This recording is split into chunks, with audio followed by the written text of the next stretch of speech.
Pak minta tanda tangan. Tanda tangan? Ya Pak, ya Pak. Nanti rusak kamu. Gak apa-apa, gak apa-apa. Hah? Momen Prabowo tolak tanda tangani topi siswa di Sumedang, Mayor Teddy sampai tersenyum. Video saat Presiden Prabowo Subianto menemui siswa sekolah dasar SD diduga di Jawa Barat viral di media sosial.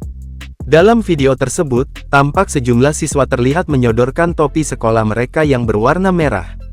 Para siswa tersebut diduga meminta Prabowo agar menandatangani topi itu. Pak minta tanda tangan. Tanda tangan? Ya Pak, ya Pak. Nanti rusak kamu. Gak apa-apa, gak apa-apa. Hah? Gak apa-apa. Jangan nanti gurumu marah, ya. Jangan boleh taruh di baju-baju, ya.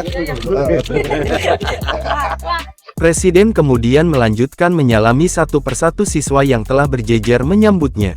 Sejumlah pejabat termasuk Sekretaris Kabinet Mayor Teddy langsung tersenyum melihat tindakan Presiden.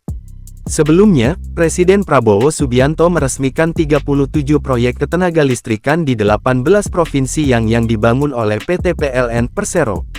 Proyek ini mencakup 26 pembangkit listrik dan 11 proyek transmisi, dan 26 pembangkit listrik yang diresmikan, 89% bersumber dari pemanfaatan potensi energi bersih.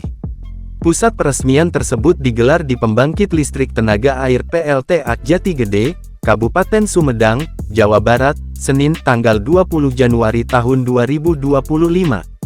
Persemian untuk 26 titik pembangkit di Indonesia itu disebut-sebut sebagai persemian terbesar di dunia, karena meresmikan pembangkit listrik yang akan menghasilkan 3,2 gigawatt. Direktur Utama PLN Darmawan Prasojo mengatakan, PLN berkomitmen penuh untuk menyukseskan visi pemerintah dalam mewujudkan kemandirian energi dan pertumbuhan ekonomi.